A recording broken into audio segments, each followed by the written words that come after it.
Olá, boa noite e seja bem-vindo ao Brasil em Pauta. Em julho de 1969, uma jornada de 3 astronautas mudou a história da humanidade. Há 50 anos, o homem chegava pela primeira vez à Lua.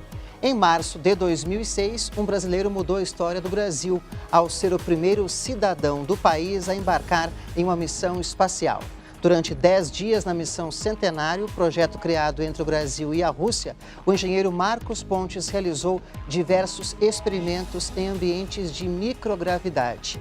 O conhecimento adquirido no espaço hoje é aplicado no Ministério da Ciência, Tecnologia, Inovações e Comunicações.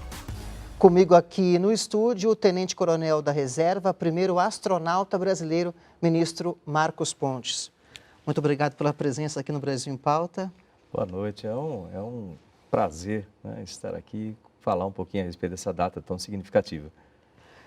Uma data importante para a humanidade e o senhor também participou de um momento importante ali em 2006 para a história do Brasil. Primeiro sul-americano, primeiro brasileiro, primeiro lusófono a participar dessa missão no espaço. Foi um momento muito especial na minha vida, eu acredito na vida dos brasileiros também. Eu lembro um momento ali durante a decolagem que o comandante Pavel Vinogradov, né, falou: faz um sinal para o seu país. Eu queria dizer que estava todo mundo indo comigo. Eu tinha uma bandeira do Brasil nos braços. A única coisa que eu lembrei no momento foi: a bandeira do Brasil significa, representa todos nós. Então, vou apontar para a bandeira e pensar assim: estamos todos indo juntos para cima, né? E até é interessante que a hora que eu fui apontar, né, um dedo só não dá noção de juntos, foi por isso que eu apontei com 2 dedos, nem se alguém notou. Mas aquilo ali acho que representa exatamente esse pensamento, sabe? É uma coisa que nós realizamos, mas é para o país. Ali eu representava o Brasil, né, inteirinho. E, desde o começo do ano, o senhor à frente do Ministério da Ciência, Tecnologia, Inovações e Comunicações. O que é mais desafiador, ir para o espaço ou comandar a pasta? Olha, tem momentos, né, que realmente no espaço você coloca a sua vida, literalmente, né, à disposição do país. E aqui também, né, de uma certa forma, não que você arrisque a sua vida, como é a questão do espaço, mas aqui você coloca toda a sua dedicação, todo o seu tempo, né, toda a sua determinação em fazer o bem para o país, né? Então, eu acho que esse é o pensamento geral entre todos os ministros convidados pelo presidente Jair Bolsonaro, né, de se dedicar realmente ao país durante esse nosso período, aqui, essa missão dada pelo presidente. E o senhor, uma parte da agenda do senhor, à frente do Ministério, é dedicada a esses compromissos internacionais. Em janeiro, o senhor esteve em Israel, foi a primeira viagem que o senhor fez, e lá foi assinado o Acordo de Cooperação em Ciência e Tecnologia. O senhor viu muita coisa lá e aqui no Brasil também algumas coisas estão sendo desenvolvidas nessa área de dessalinização da água. Em Campina Grande, na Paraíba, já foi implantado um centro que existia, mas foi adaptado para essa questão, não é isso? Desde a campanha, nós temos falado bastante a respeito da situação das pessoas que vivem no semiárido. São 28 milhões de pessoas em dificuldades, muitas vezes com essa questão da água. E disponibilidade de água. Da disponibilidade. Como que você consegue produzir água para beber, água para agricultura, reuso de água e tudo mais. Então, essa era uma discussão constante que a gente tinha. E o Ministério de Ciência, Tecnologia, Inovações e Comunicações, você pode pensar mais ou menos como uma ferramenta, uma assistência técnica para todos os outros ministérios.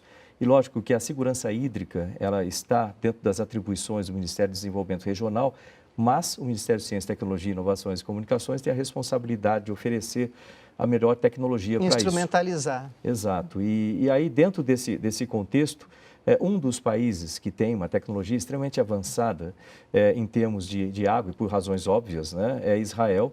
A Espanha também tem, mas Israel. O presidente Alemanha, Japão? Não, mais Espanha, Israel, que são porque os tem países áreas secas, né? A situação é muito complexa para eles. E o presidente Bolsonaro já havia estado em Israel e observou essa tecnologia, até ele costumava falar bastante: veja o que Israel não tem e veja o que eles são. Veja o que nós temos e o que nós não somos. Então, eu conheço bem o interior do Nordeste ali, principalmente o Rio Grande do Norte, o interior do Rio Grande do Norte, e você vê as condições que as pessoas vivem. E aquilo sempre me tocou bastante e continua tocando. Falei, então, vamos achar uma maneira de ajudar essas pessoas, né? Eu lembro que quando a gente começou a falar de dessalinização, o pessoal falou, bom, mas já existem esses programas no Brasil, existe o Água Doce, etc. Foi feita uma pesquisa, né? O Ministério de Desenvolvimento Regional viu como o estado que estava esse programa, a quantidade de pessoas atingidas, cerca de 200 mil pessoas, muito pouco ainda, se considerar um universo de 28 mil milhões de pessoas. Então, fomos lá a Israel. Foi muito bom porque havia esse acordo já estagnado durante décadas, né, esse acordo entre os dois países. Então, finalmente, nós assinamos o acordo, o presidente assinou. Então, eu fui basicamente abrir caminho, né, tanto para conhecer as tecnologias, quanto para estabelecer essas cooperações em diversas áreas, na área de inovações, desenvolvimento de tecnologia, troca de pesquisadores, alunos e etc. E observei que a tecnologia realmente é muito avançada com o que eles tratam ali. Eles salinizam a maior parte da água que eles utilizam, salinizam do mar e salinizam de água de poço, né, o que exige muito menos energia para isso. E essas tecnologias podem ser aplicadas no Brasil. Nós trouxemos, principalmente, o conhecimento dessa tecnologia, o conhecimento da gestão da água, que é uma parte extremamente importante. Nós temos o Instituto Nacional do Semiárido, em Campina Grande, que já tem trabalhado com isso, que também soma-se ao conhecimento deles. E observamos o seguinte, né? Aqui no Brasil, nós temos tecnologias sendo desenvolvidas para isso, mas a gente precisa de um passo extra para transformar essas nossas ideias ou protótipos em produtos comerciais. Então, por isso que em Campina Grande, onde nós temos já o Instituto Nacional do Semiárido e temos a Universidade Federal de Campina Grande, nós tínhamos lá um laboratório de dessalinização, o Lab 10. Junto com ele, nós criamos, então, um centro de testes de equipamentos de dessalinização nacionais, internacionais, máquinas já comerciais. Nós temos uma fila grande já, está sendo utilizado e com bastante intensidade. Nós temos 14 empresas na espera a realizar esses testes, já fizemos testes de várias delas. A ideia é produzir um certificado da eficiência dessas máquinas, tanto em termos de fluxo, né, de água, quanto a qualidade da água, consumo de energia, uma série de dados em relação àquele equipamento e onde ele é melhor aplicável. Esses dados todos são levados ao Ministério de Desenvolvimento Regional, que escolhe, então, os equipamentos a serem instalados. Na sequência, nesse semestre agora, nós vamos instalar ali o Centro de Tecnologia de Águas. Qual que é a ideia? É um centro para desenvolvimento de produtos comerciais e startups do setor, tanto para desenvolvimento de máquinas de dessalinização de vários tipos de tecnologia, osmose reversa, como é utilizado em Israel, e outros tipos, máquinas para reuso de água, saneamento, distribuição de água, irrigação, tudo a ver com água. Então, vai ser desenvolvido ali. Esse centro, ele é um modelo que vai ser utilizado em outras áreas também. Ali você tem uma incubadora, você tem escritório de gerenciamento de projetos, escritório de gestão, escritório de fundos, escritório de certificação, patentes, tudo que a empresa precisa, a startup, para ter sucesso no seu negócio. Ali é para realmente gerar recursos, dinheiros, movimentar, vamos dizer assim, a economia local, né, e criar empregos e etc. Então, é um primeiro desses centros. Depois vem o Centro de Tecnologias Assistivas para pessoas com deficiência, equipamentos, né, para pessoas com deficiência. Depois vem o Centro de Energias Renováveis e assim por diante. Então, é uma grande movimentação que o Ministério faz agora para transformar. O Brasil ele para muito no nível de protótipo, né? Ali quando faz a pós-graduação, mestrado, doutorado, ficam aqueles protótipos de ideias excelentes, mas que nunca chegam ao mercado. Agora eles vão chegar. De Israel para os Estados Unidos, em março, o acordo de salvaguardas tecnológicas para o uso comercial da base aeroespacial de Alcântara, no Maranhão. Um acordo que estava sendo tentado já há mais de 20 anos. E nesse aspecto nós temos uma pergunta do Anderson Bento, ele é publicitário de São Paulo. Vamos ver a pergunta que ele traz para a gente. Como funcionaria o acordo com os Estados Unidos do uso da base de Alcântara? Excelente, ótima pergunta, que isso gera muita dúvida, principalmente quando o pessoal fala de Estados Unidos, não sei por que tem uma certa restrição. Eu trabalhei 23 anos com os Estados Unidos e não existe nada disso. Os Estados Unidos, eles têm uma tecnologia muito avançada, tanto em satélites quanto em foguetes. Com isso, o que acontece? Eles têm 80% dos foguetes e satélites construídos no mundo todo usam algum tipo de tecnologia de empresa americana. Esse acordo é um acordo muito simples, é um acordo já feito com os Estados Unidos, com a Ucrânia, com a Rússia, com a China, com vários outros países, com a Índia, e agora estão fazendo com o Brasil. É basicamente um voto de confiança dos Estados Unidos do Brasil, e diz o seguinte: os Estados Unidos permitem que o Brasil lance foguetes e satélites de quaisquer nacionalidades que contenham qualquer componente americano, desde que o Brasil faça o óbvio, que é proteger essa tecnologia americana para não ser roubada, não ser copiada e assim por diante. É só isso o acordo. Então, é um acordo muito simples, é um acordo técnico, né, que está nesse momento no Congresso Nacional, na Câmara dos Deputados para votação. Eu já fui ao Senado, expliquei sobre o acordo, fui à Câmara, expliquei sobre o acordo, tenho conversado com parlamentares para explicar sobre isso. Fui a Alcântara, conversei. Foi a primeira vez que o ministro foi conversar com as comunidades quilombolas. Eu fui lá conversar com eles, explicar, porque havia todo um medo com relação à utilização da base. Umas coisas mesmo absurdas. Os Estados Unidos vai vir aqui usar a base. Não, não é nada. Nós vamos usar a base o tempo todo. E havia um medo de expansão de área.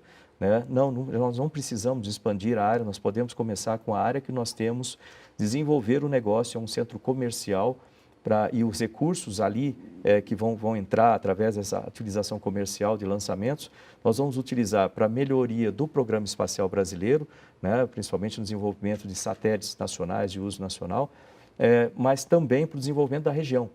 Veja bem, que é um investimento comercial, então ele tem que ter, aquela região tem que ser adequada para os clientes que vão chegar. E é um mercado que movimenta bilhões de dólares a cada ano. É um mercado gigantesco e isso tende a aumentar. E uma coisa interessante é que o centro, na dimensão que ele tem, nós temos capacidade de colocar até 6 plataformas de lançamento de foguetes de médio porte.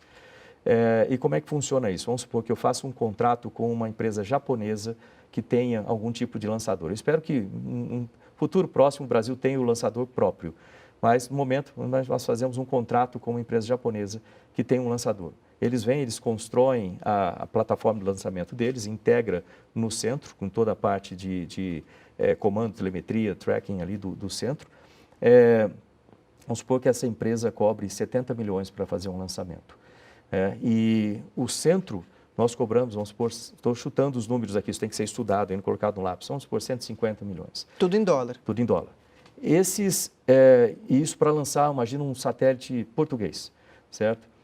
Vem o satélite português, vem o foguete japonês, está ali para lançamento. Esse satélite português é montado, como é de praxe, logicamente, para proteção da tecnologia, em uma área restrita, uma sala restrita, onde tem acesso técnicos de Portugal, técnicos, se tiver algum produto americano, técnicos americanos, técnicos brasileiros, para observar e executar essa montagem do satélite, os testes dos satélites. O satélite é integrado no foguete, o foguete é lançado e nós recebemos esse recurso, pagamos o lançador japonês, os 70 milhões deles, e o restante serve, então, para melhoria local e para o Programa Espacial Brasileiro. Essa é a ideia do uso comercial e a ideia da área restrita. As dúvidas que o pessoal tem com relação à área restrita, isso é muito normal em qualquer lugar, para a proteção da tecnologia. Então, nós do Brasil, que operamos a base toda, temos o controle completo a cada minuto da operação, mas nós que aprovamos quais as pessoas que podem entrar na área restrita. Lógico que bombeiros, policiais, etc., pessoal de serviço tem acesso por razões óbvias, mas o pessoal técnico nós aprovamos tudo isso. Então, um acordo muito bom, importante para o Brasil, porque tem 80% do mercado, e depois nós vamos fazer acordos semelhantes com outros países que cobrem esse restante de 20% do mercado, né, para que nós possamos ter o mercado inteiro à disposição. E é importante notar que esses foguetes de médio porte, que levam satélites menores, são o futuro, porque satélites grandes, com foguetes gigantescos, o que como acontece no passado e até há pouco tempo, eles tendem a diminuir. Então, você imagina um satélite de 5 toneladas, que tem um custo gigantesco, precisa de um foguete monstruoso para lançar o satélite, e toda a confiabilidade do satélite tem que estar incluída dentro daquele satélite, de uma unidade. Pode ser substituído por uma constelação de satélites menores, né? Então, são muito mais lançamentos, que são lançamentos mais baratos, com foguetes menores e de bases justamente como a de Alcântara. Então, a gente já está colocando a base aproada para o futuro da tecnologia. A conversa está boa, voltamos daqui a pouco. Vamos para um rápido intervalo e voltamos daqui a pouco com o ministro da Ciência, Tecnologia, Inovações e Comunicações, Marcos Pontes.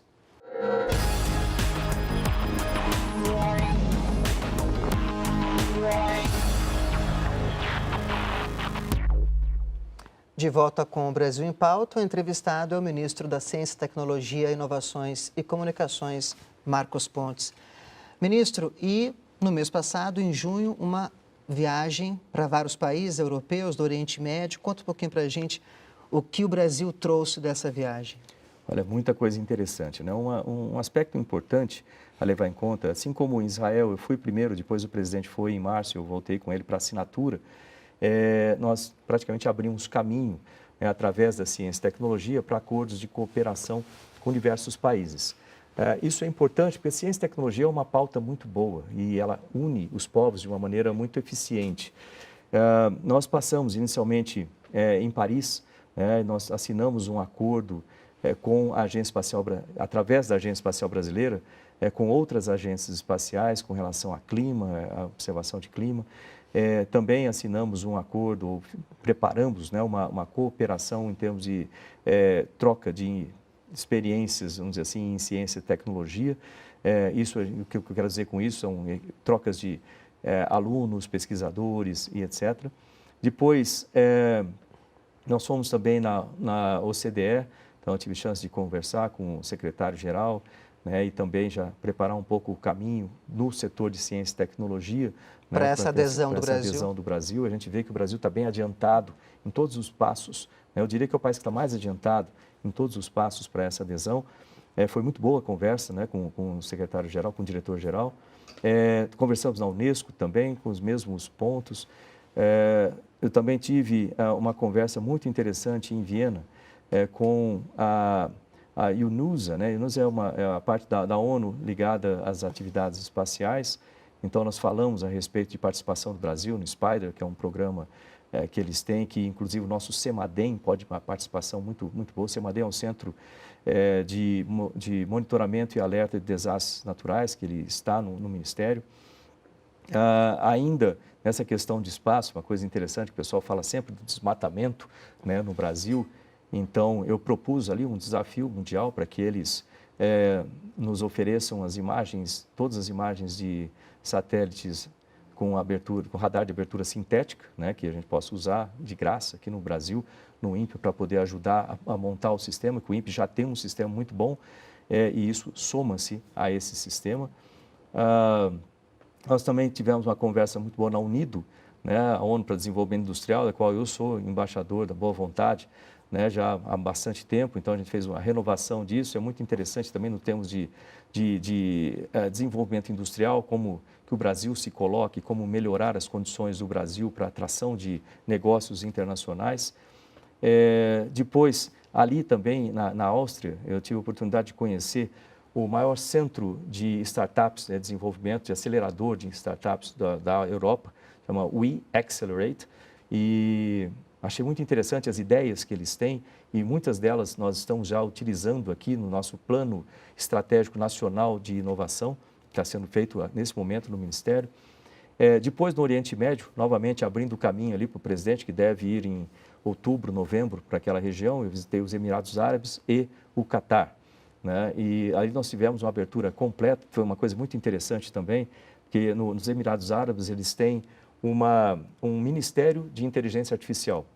E isso é uma das prioridades que eu coloquei no Brasil, desenvolvimento de inteligência artificial e segurança cibernética, tanto que nós estamos com o Laboratório Nacional de Inteligência Artificial e Segurança Cibernética sendo desenvolvido, será em São Paulo, no estado de São Paulo. E então ali muitas ideias e também as possibilidades de cooperação com esses países. Então nós temos vários acordos costurados também na parte de espaço, com os Emirados Árabes. Infelizmente eles acabaram de perder um satélite num lançamento com um lançador Vega, ali em Kourou, mas eles estão bem adiantados nisso e nós temos essa parceria agora com os satélites. E o Catar da mesma forma, o Catar ele tem a Fundação Catar, que é maravilhoso em termos de desenvolvimento. E nós também ajustamos alguns tipos de cooperação, de ciência, de pesquisa e desenvolvimento de tecnologias. E nessa relação com esses países, nessa interlocução, como que o Brasil se coloca no investimento em ciência e tecnologia? Nesse caso, por exemplo, eles têm muitos recursos E nós temos muitos projetos aqui interessantes em que eles podem participar.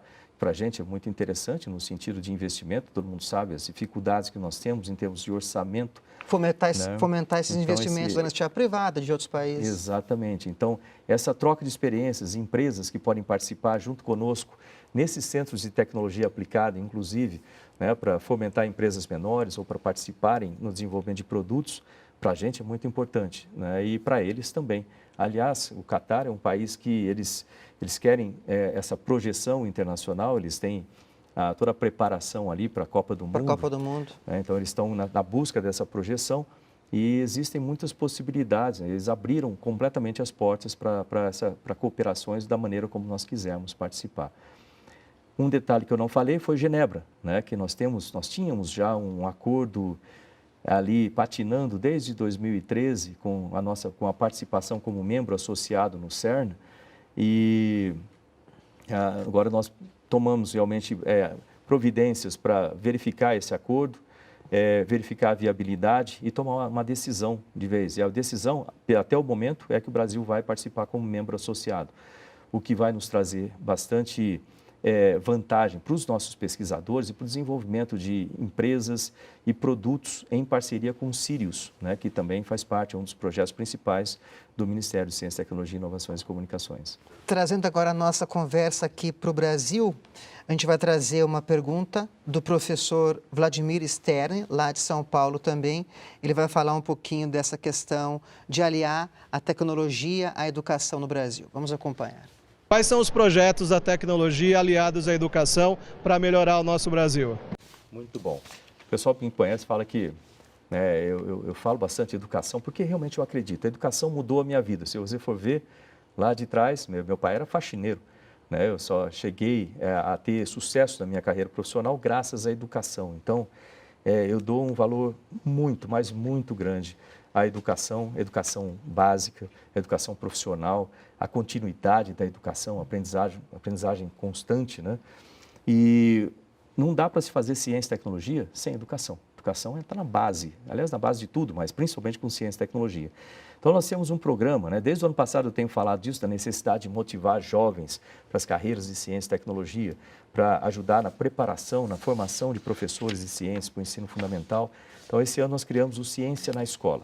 Ciência na Escola é um programa feito em parceria com o Ministério da Educação, né, que é, vamos dizer assim, liderado, capitaneado ali pela nossa Secretaria de Pesquisa e Formação de Ações Estratégicas, pelo secretário Marcelo Morales. Então, ele que é vamos dizer assim, o líder desse projeto, e a ideia é que nós possamos levar pesquisadores para dentro das escolas e alunos para dentro das universidades, com equipamento das universidades, motivar os jovens através de Olimpíadas, através de várias ações, né, em que eles possam perceber o quanto é legal, né, participar com tecnologia, aprendizagem por projetos e tudo mais, robótica, foguetes, rádio amador, e também a formação de professores de ciência. É uma preocupação muito grande que nós tenhamos bons professores de ciências, trazendo de uma forma agradável, de uma forma eficiente, né, o conhecimento de ciência e o gosto pela ciência para os alunos desde a mais tenra idade, vamos chamar assim, desde o ensino fundamental indo para o ensino médio. Esse é um primeiro passo. Para o ano que vem, o nosso trabalho vai ser focado nos cursos profissionalizantes. Eu, quando terminei o ensino médio, tinha 3 cursos profissionalizantes. Eu falava, por quê? Porque eu não tinha dinheiro. Então, eu tinha que me virar. Fazia aqueles cursos, me davam... Era uma forma de adquirir conhecimentos. Exato, e ter um emprego. Uma vaga, né, no mercado de trabalho. Então, mesmo que eu conseguisse entrar numa universidade pública, eu tinha que me virar, eu tinha que trabalhar, eu tinha que achar uma maneira de me manter, pagar livro, etc. Então, ter esses cursos, para mim, era uma segurança. E lembrar que eu morava, vamos dizer assim, numa área, não era a área boa de Bauru, vamos chamar, hoje em dia está bem lá, mas eu morava numa região bem pobre da cidade. Meu pai, como eu falei, era faxineiro, etc. Eu era ajudante de serviços gerais, né? E, então, para mim, aquilo era a solução. E da mesma forma que para muitos alunos. Então, lembrar que eu sou embaixador da World Skills International, que trabalha com ensino profissionalizante, e nós vemos isso nos países que têm a melhor tecnologia, como a Alemanha, Suíça, por exemplo, eles dão um valor muito grande para o ensino profissional. Agora, falando dessa questão dos alunos, né? Em maio, atingimos mais de 1 milhão de alunos conectados em banda larga no país. Ah, sim. E agora, para agosto, temos uma outra meta em relação às escolas rurais. Eu queria que o senhor falasse um pouquinho disso. Esse é um programa, né, a gente chama de Brasil Conectado, internamente ali no Ministério de Ciência, Tecnologia, Inovações e Comunicações. Tem uma interface com o Ministério da Educação também. Tem. E nós vamos ter essa interface com outros ministérios, isso já está sendo feito. Lembra o seguinte, o Brasil tem um satélite geoestacionário de defesa e comunicações que está no espaço, já foi lançado há mais de 2 anos. Acontece que ele tem 2 bandas, a banda X sendo utilizada já pela parte militar desde o início e a banda KA estava lá sem utilização praticamente. Até dezembro tinha 6 pontos conectados só. Pô, significa 6 antenas recebendo. A gente podia ter, ou pode ter, 50 mil pontos conectados. Eu olhei aquilo e achei um absurdo. E eu vi que o que estava emperrando o uso desse satélite era alguns processos jurídicos, né, legais aí no meio. Então, nós trabalhamos para desenrolar tudo isso, vamos chamar assim. Isso chegou até ao nível do STF e no TCU, então foi tudo analisado, tudo resolvido. E a partir daí, então, de 1º de janeiro até hoje, nós instalamos mais de 7 mil pontos. Entre esses 7 mil pontos, tem mais de 6 mil escolas. Isso porque com o satélite nós conseguimos atingir áreas quando nós não conseguimos chegar com fibra ótica. Então, escolas rurais, escolas em lugares isolados, comunidades, e isso significa praticamente, atualmente, cerca de 1.800.000 crianças conectadas na internet através desse sistema. A nossa meta é passar de 2 milhões de crianças conectadas, e isso com o Ministério da Educação. Nós já estamos em conversação para trabalhar também com o Ministério da Cidadania, né? Mesma coisa para pontos colocados onde eles determinarem que nós coloquemos, em áreas de risco social e assim por diante. Também com o Ministério da Justiça, né? Para delegacias, etc. Com o Ministério da Agricultura, para as fazendas e propriedades rurais grandes e pequenas, e com o Ministério da Saúde, né, para postos de saúde em áreas remotas e assim por diante. Ou seja, é um satélite a serviço da qualidade de vida das pessoas. E isso faz parte do nosso serviço lá com a parte de comunicações do Ministério. Ministro, muito boa conversa com o senhor aqui. Pena que está acabando o nosso tempo. Passa rápido, né? A gente precisa que o senhor volte aqui outras vezes para comentar os diferentes assuntos que fazem parte da pasta que o senhor está liderando. Olha, eu queria agradecer pela oportunidade, né? Realmente é um ministério bem grande, né? Você vê, tem toda a parte de ciência, tecnologia, que é enorme, inovações, tem muitas coisas acontecendo em inovações, comunicações também é outra área, nós acabamos de lançar o plano da internet das coisas, 5G está a caminho, então tem muita coisa muito boa para a população brasileira. De novo, esse compromisso do presidente Jair Bolsonaro de levar, né, mais Brasil, menos Brasília. Então, a gente está cumprindo isso, levando ciência e tecnologia nos mais distantes locais aqui do Brasil. E tornando cada vez mais popular essa questão que faz parte do dia a dia das pessoas. Exatamente. Tecnologia está no dia a dia em todas as áreas, né? E por isso que eu sempre chamo o Ministério como uma ferramenta dos outros ministérios. A gente está aqui para ajudar e para produzir um Brasil melhor. Muito obrigado, ministro. Eu conversei com o ministro da Ciência, Tecnologia, Inovações e Comunicações, Marcos Pontes. E o Brasil continua em pauta aqui na Nova TV Brasil. Obrigado pela companhia e até o próximo programa.